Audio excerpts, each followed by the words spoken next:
ಸುಬ್ರಹ್ಮಣ್ಯ ಸ್ವಾಮಿಯನ್ನ ಇಷ್ಟದೇವತೆಯನ್ನಾಗಿ ಆರಾಧಿಸುವವರೆಲ್ಲರೂ ಹಾಗೂ ಷಷ್ಠಿ ವ್ರತಗಳನ್ನು ಮಾಡುವವರು, ಸುಬ್ರಹ್ಮಣ್ಯನನ್ನ ಮನೆದೇವರನ್ನಾಗಿ ಪಡೆದಂಥವರು, ಕುಲದೇವರನ್ನಾಗಿ ಪಡೆದಂತಹ ಭಕ್ತರು ತಿಳಿದುಕೊಳ್ಳಲೇಬೇಕಾದ ಹಾಗೂ ದರ್ಶನ ಮಾಡಲೇಬೇಕಾದ ಕೆಲವು ಕ್ಷೇತ್ರಗಳ ಬಗ್ಗೆ ತಿಳಿದುಕೊಳ್ಳೋಣ.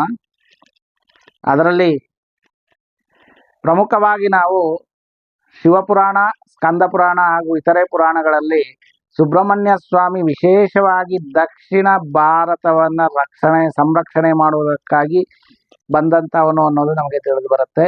ಅದರಂತೆ ನಮಗೆ ದಕ್ಷಿಣ ಭಾರತದಲ್ಲಿ ಅನೇಕ ಸುಬ್ರಹ್ಮಣ್ಯ ದೇವಾಲಯಗಳನ್ನು ಕಂಡರೂ ಅವೆಲ್ಲ ಪರ್ವತಗಳ ಶಿಖರಗಳ ಮೇಲೆ, ಗುಡ್ಡಗಳ ಮೇಲೆ ಇದ್ದರೂ ಅದರಲ್ಲಿ ಪ್ರಮುಖವಾಗಿ ನಾವು ಹೇಳುವುದಂಥದ್ದು ಅಂದರೆ 6 ಪಡೈ ವೀಡು ಅಂತ ಹೇಳಿ.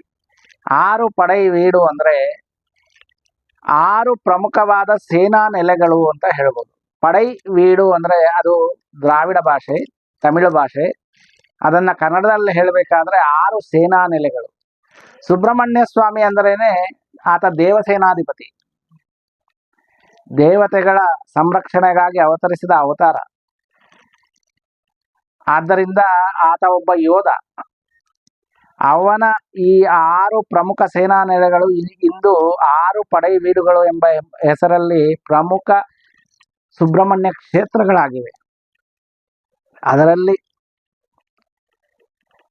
ಪ್ರಮುಖವಾಗಿ 6 ಪಡೈ ವೀಡುಗಳು ಅಥವಾ ದೇವಾಲಯಗಳು, ಕ್ಷೇತ್ರಗಳನ್ನು ನಾವು ಈಗ ತಿಳಿದುಕೊಳ್ಳೋಣ. ಮೊದಲನೇದಾಗಿ ನಾವು ಮಧುರೈ ಬಳಿ ಇರುವ ತಿರುಪರಂಕುಂಡ್ರಂ, ಎರಡನೇದಾಗಿ ಕುಂಭಕೋಣಂ ಬಳಿ ಇರುವ ಸ್ವಾಮಿಮಲೆ, ಮೂರನೆಯದಾಗಿ ತಿರುಚೆಂದೂರ್, ನಾಲ್ಕನೆಯದಾಗಿ ಪಳನಿ, ಐದನೆಯದಾಗಿ ತಿರುತ್ತಣಿ, ಮತ್ತೆ ಕೊನೆಯದಾಗಿ ಮತ್ತೆ ಮಧುರೈ ಬಳಿ ಇರುವಂತಹ ಪಳಮುದಿರ್ ಚೋಳೈ. ಈ 6 ಕ್ಷೇತ್ರಗಳನ್ನು, ಸುಬ್ರಹ್ಮಣ್ಯ ಕ್ಷೇತ್ರಗಳನ್ನು ನಾವು 6 ಪಡೈ ವೀಡು ಅಂತ ಕರೀತೇವೆ. ಇದರ ಜೊತೆಗೆ ಮರುದಮಲೆ ಅನ್ನೋದು 7ನೆಯ ಪಡೈ ವೀಡಾಗಿ ಪ್ರಸಿದ್ಧಿ ಹೊಂದಿದೆ.